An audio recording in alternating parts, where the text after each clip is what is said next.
This is Michigan Moments, rediscovering the pioneering history of the Great Lakes state.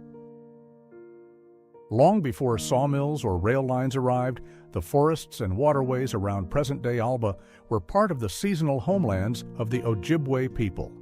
The land was known and hunted long before it was measured or platted. That changed in the late 1800s. Alba's modern history begins with timber and steel rails. When the railroad reached this part of Antrim County, it turned dense forest into opportunity. A town took shape almost overnight. By the 1880s, Alba was busy. Businesses lined the street. The Tuttle House, a hotel, welcomed travelers and loggers. A bank stood at the center of town, its solid facade signaling confidence. Then came 1893. Fire swept through Alba with devastating force.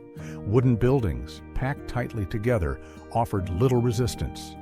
The business district suffered severe damage.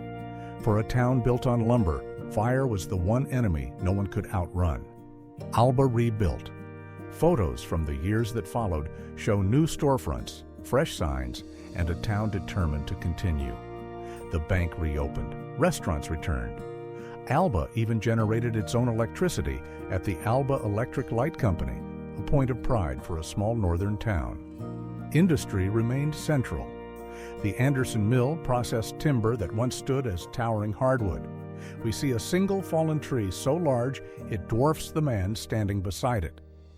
This is what was taken to build places like Alba. At the depot, steam locomotives arrived and departed, tying Alba to markets and families far beyond Antrim County. By the 1930s, another chapter arrived. During the Great Depression, the Civilian Conservation Corps established Camp Alba nearby. Rows of tents housed young men who planted trees, built roads, and sent money home. Alba once again became a place of purpose. By 1940, the boom years had faded.